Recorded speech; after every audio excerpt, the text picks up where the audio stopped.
Bem-vindos ao podcast Os Pais do Século XXI. Chamo David Spínola. Este é o lugar onde os pais encontram insights valiosos, conselhos práticos e histórias inspiradoras para ajudá-los a criar e educar filhos confiantes, resilientes e preparados para o futuro. Prepare-se da melhor forma para ser um pai ou mãe do século XXI. Olá, bem-vindos a mais um podcast semanal dos Pais do Século XXI. Hoje temos como nossa convidada a Andreia Carvalho, coach e formadora parental. Hoje temos um tema muito importante para todos nós, que é como é que posso melhorar a comunicação com os meus filhos. Já agora, obrigado pela tua presença e por teres aceito o nosso convite. E tenho aqui uma pergunta para começarmos aqui o nosso podcast, que é: quais é que são os erros mais comuns que os pais cometem ao tentar comunicar com os seus filhos? Bem, há muitos, não é? Eu não gosto muito de pensar nos erros, gosto mais de pensar nas coisas ou como fazer as coisas de uma forma que nos liguem, não é? Mas eu diria que há um grande foco no comportamento e não na relação. Eu diria que esse é assim o principal ponto que pode ser trabalhado, é um foco no comportamento. Eu olho para o comportamento e não estou a olhar para a minha relação e não estou a olhar para as minhas necessidades e para as necessidades do meu filho. E quando foco no comportamento, eu faço julgamentos, se está certo ou se está errado. E em relação aos adolescentes, eu acho que o maior erro que é cometido pela maior parte dos pais é falar para responder e não falar para ouvir. Precisamos de ouvir muito mais.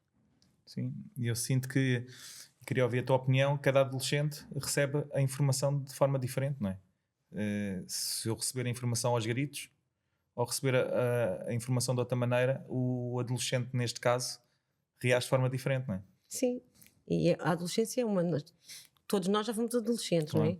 Sabemos que é uma fase de vida super desafiante. E a maior parte dos adolescentes, desculpa a expressão, mas estão o tempo todo a levar na cabeça dos pais, não é? E vamos colocar-nos nessa situação. Imaginem que o nosso dia-a-dia, na intervenção que temos com as pessoas que mais gostam de nós, são a dar-nos descascas, a dizer que estamos a fazer as coisas todas mal, que temos que fazer as coisas de outra maneira, e há muito pouco a ouvir. Há muito pouco a empatia, o que é que o meu adolescente precisa, o que é importante para ele, o que é que se está a passar no dia-a-dia dele, o que é que ele está a viver que eu não estou a ver, como é que eu posso chegar àquilo que está vivo nele. Há muito pouca disponibilidade para ouvir. Eu acho que é aquela ideia de que nós somos adultos, nós é que sabemos, não é? Aquela ideia de eu sou aqui, eu é que sei. Tu sabes, quantas vezes ouvimos a expressão, tu não sabes nada sobre a vida ainda, Sim. Tens que me ouvir, eu é que sei. Sim. E isso coloca-nos numa situação que eu acho que não. E tem a ver com os meus valores, não é? Para mim, eu coloco-me no mesmo valor que qualquer pessoa. O ter de ser, o é que sei, sim, é isso mesmo. Sim, e quando eu faço isso, que mensagem é que eu estou a dar ao meu adolescente? É que eu valho mais que tu. Sim. O que eu penso, o que eu superior sinto, a ti, não é? o que tu pensas, o que tu sentes, é a mensagem que chega lá. Não importa. E isto faz com que a relação fique deteriorada e que a comunicação fique cada vez pior. Até há um livro muito interessante que se chama A Geração do Quarto. Os adolescentes estão cada vez mais fechados no quarto e muitos pais, a relação vai se deteriorando no tempo, até que chega ao ponto em que o adolescente chega a casa e vai se fechar no quarto, fecha a porta. E nessa fase é muito difícil. A partir daí há um caminho que tem que ser feito para voltar a haver a comunicação, mas o que é que acontece habitualmente? Fica cada vez pior e mais distante, não é? A partir de que certa idade, mais ou menos? Que idade é que tu achas, e faz parte do crescimento do jovem, não é? Procurar Agora tu tocaste num ponto que eu também sinto como professor, que os pais dizem: eu não vejo o meu filho, ele fica lá fechado. Que conselhos é que tu darias aos pais? Porque é o que estás a dizer, temos se calhar entrar no mundo deles, não é? Sim. Um bocadinho e comunicar. Antigamente eu comunicava com os meus pais e com a minha avó com jogos, por exemplo. Com jogos. Sim. E é aquela conversa que víamos os dois, estávamos um ao lado do outro a ver uma série, também só havia 2 canais, mas É importante conhecermos o nosso jovem, e eu acho que há aqui um processo que ocorre, que é um processo habitualmente onde muda o paradigma e não há capacidade às vezes nem de um lado nem do outro para aceitar essa mudança de paradigma, que é aquela idade a partir dos 10, 11 em que deixa de ser criança, passa a ser um jovem, depois a entrar na adolescência. E aí nós mudamos muito, porque começamos a procurar na nossa identidade. Quem é que eu sou? Começo a ligar-me aos meus pares.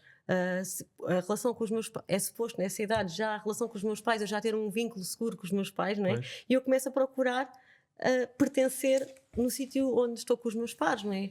É mais importante para mim eu pertencer ao grupo da escola Claro. do que fazer o que os meus pais querem, não é? A partir daquela altura nós se tivermos uma relação segura, já confiamos que em casa, vou brincar, mas quase independentemente do que nós fizemos, é que os meus pais vão-me amar sempre e vão-me ajudar, não é?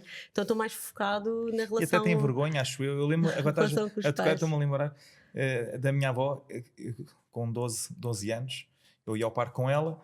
E ela chegava a uma altura em que depois dizia assim: David, tens vergonha de andar aqui com a avó? Né? Eles, faz parte Muda. faz parte. Porque nós mudamos e vamos Eu andava com a minha avó, mas já não andava com a mão dada Claro. com a minha avó, etc. Porque nós mudamos e vamos descobrir-nos. E nesta fase de descoberta, até pode haver um bocadinho aquela rejeição do agora estás-me a dar um beijinho aqui em frente dos meus colegas. Isto é natural que haja este movimento, faz parte do crescimento. O que é que acontece? Isto para os pais é um luto, porque eu vou perder aquele menino ou aquela menina que eu sempre reconheci e vai crescer uma nova. Então, eu passar por este processo. Há muitos pais que entram em negação e que acham que o filho tem um problema qualquer. Então, mas ele sempre, nunca ouviste essa expressão, Sim. ele sempre adorou beijinhos e abraços e agora nem me toca, nem vem ter comigo. Sempre adorou ir comigo fazer coisas e agora está sempre a dizer, ei, ganda seca, não quero ir fazer nada disso, não é?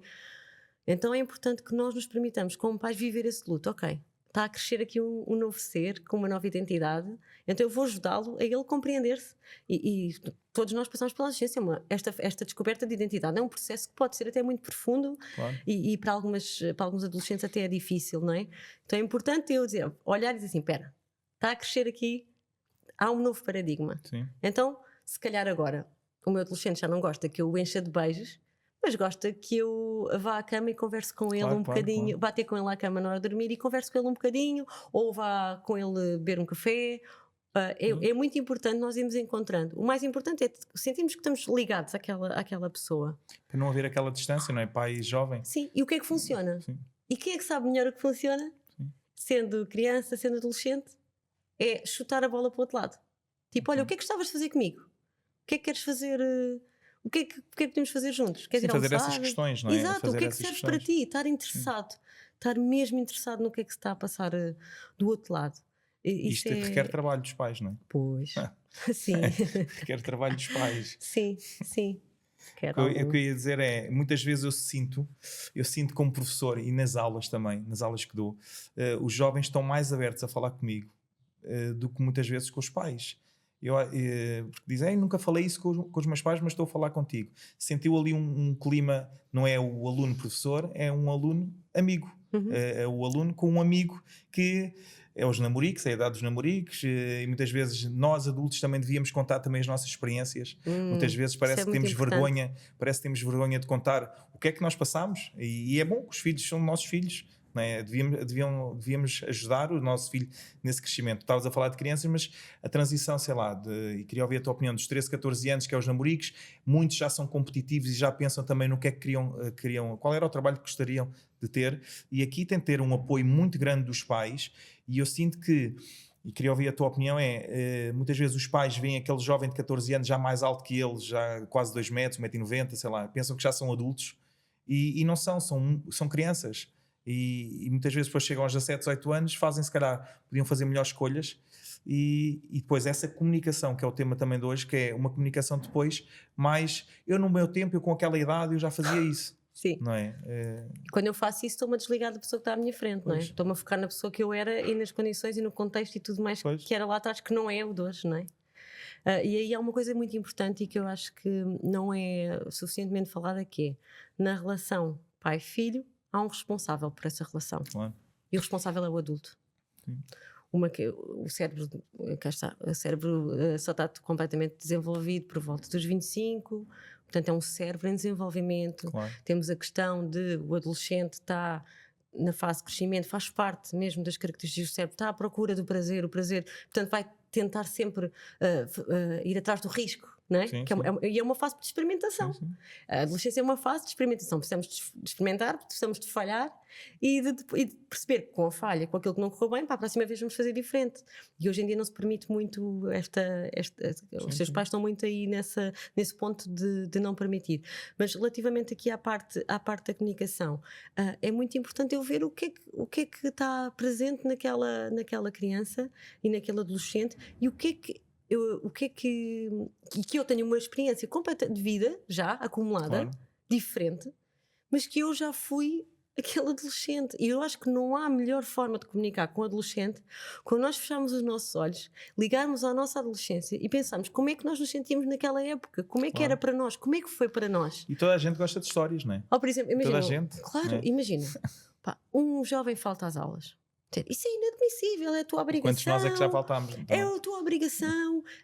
Imagina, repara a diferença de comunicação, termos assim: é a tua obrigação, só a única coisa que tu tens é a escola, é inadmissível, isto não se pode voltar a repetir, vais ficar sem o telemóvel durante não sei quê, não sei quanto tempo. Ou olharmos e assim: ok, o que é que aconteceu ali com aquele adolescente? Epá, ele não lhe apetecia, ele tinha uma coisa mais interessante para fazer do que ir às aulas. E ele decidiu viver aquela adrenalina de faltar e de ir fazer outras coisas, de arriscar, de fazer uma coisa que não é sair das regras. Isto causa imenso. claro, claro. Aqui dá imensa pica, não é? A um adolescente assim. E eu faltei algumas vezes. É pá, se calhar faltei. E foi fixe. Foi. Então, E o como é que eu posso adolescente ali transmitir sente, assim? sente Olha, uma aproximação diferente. sim, se tu disser assim, olha, eu sei que sabe super bem de vez em quando fazer assim, fugir às regras e fazer as coisas de forma diferente. Só, olha, é mesmo importante tentares ir às aulas, podes fazer a mesma coisa noutro tempo fora das aulas. Pá, e como é que achas que isto é recebido por um adolescente? Claro, É claro. completamente diferente. Nós esquecemos que fomos adolescentes, estamos muito focados no que é que deve ser e não no que está a acontecer efetivamente. Esta empatia, esta compreensão, esta procura de ver o que é que se passou do outro lado, de não estar só a ver. Parece que vemos más intenções, não é? Que não existem habitualmente, Sim. não é? E foi seguro. Estavas a falar, estava-me lembrando de uma coisa. Tipo, imagina, quantos de nós, uns mais que outros, e comigo também aconteceu, que faltava a uma aula para ir dar uns beijinhos à namorada. E o que é que acontece? Se o pai ou a mãe ralhasse naquele momento, criava em mim um efeito se calhar pior, que se calhar eu até continuaria a faltar por desafio aos meus pais, ou não. Depende depois também de cada pessoa. Mas como tu estavas a dizer, se calhar o pai depois, ou a mãe, diz assim, epá, quem é a tua namorada? Estás a ver, chegar a algo mais, a tua namorada, olha, podias trazê-la para casa, estás a ver, cá, qualquer coisa desse género, não era? Chegavas aqui a uma aproximação maior. Estava-me a Sim. lembrar quantos nós é que não faltamos às E isso aulas. tem muito a ver com a minha Sim. intenção com o pai. Sim, Se eu sim. tiver presente duas coisas que são muito importantes, três: interesse, curiosidade e abertura. São coisas que são fundamentais numa relação com um jovem.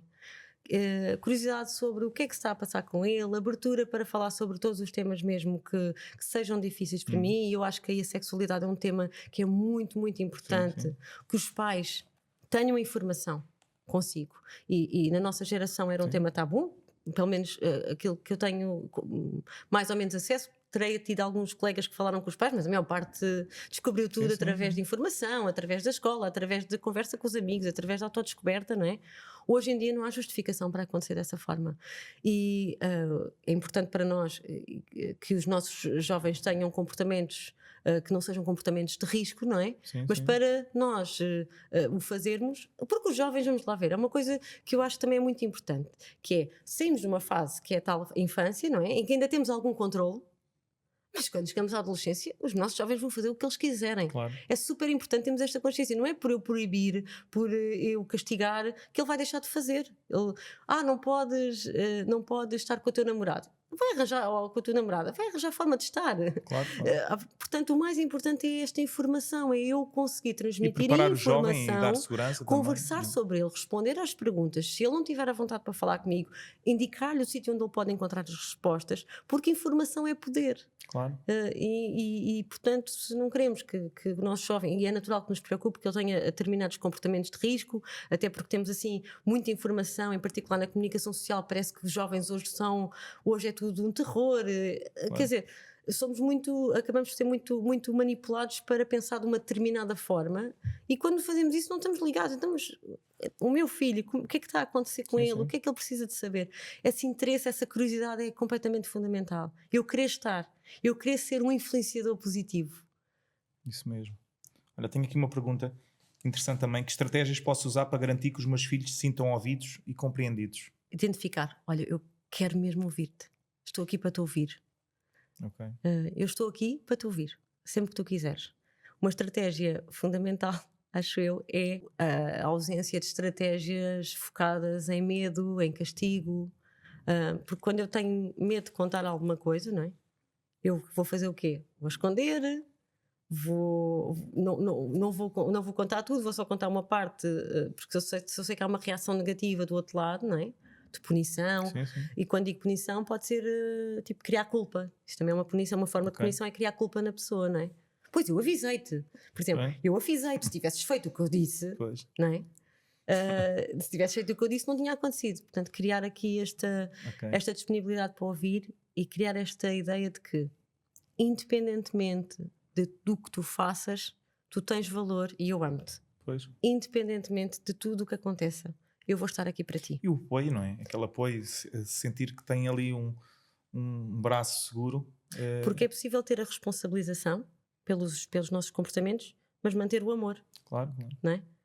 Isto é um trabalho individual de cada pai. Eu acho que aí é um tema muito individual. E varia de cada jovem também, não é? Aqui, cada caso, muitas vezes acontece, eu sinto que os pais, eu falo assim para o meu filho, eu comunico assim para o meu filho, de uma maneira, ele até está orientado, para o outro já não funciona da mesma maneira. Sim, cada pessoa é uma pessoa, não é? Por exemplo, há miúdos que gostam muito de falar e há outros que são mais fechados. Se calhar precisamos de encontrar estratégias diferentes para ouvir aquela criança. Se calhar, imagina, isto é muito típico, não é? Tens um filho que fala imenso, tens outro que é mais reservado e que gosta menos de falar. Se calhar, quando estamos na mesa da refeição, o que fala muito toma completamente o espaço, não é? E o outro vai ficar lá na sua vida. Se eu não encontrar forma de me ligar àquele filho noutro contexto, é muito fácil que ele desligue. Então é muito importante encontrar estratégias que funcionem para todos, não é? Tenho aqui uma questão muito interessante, que é como posso abordar conversas difíceis com os meus filhos sem causar conflitos ou resistência? Bem, o conflito faz parte da vida, não é? O evitar conflito cria logo aqui um entrave.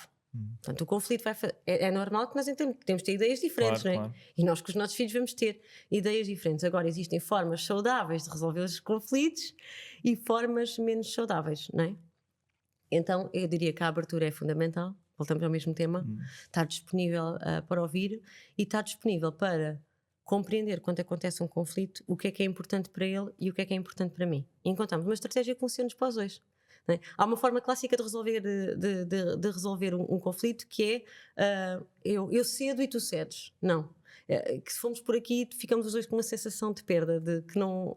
Então aqui é uma vertente um bocadinho diferente, é como é que nós podemos encontrar uma forma de eu ser satisfeito e tu também. Bora lá discutir aqui uma forma de sermos bem os dois aqui desta situação. Olha, tenho aqui a última questão que gostava de perguntar, que era se podias partilhar aqui uma experiência onde uma boa comunicação transformou a relação entre pai e filho para melhor.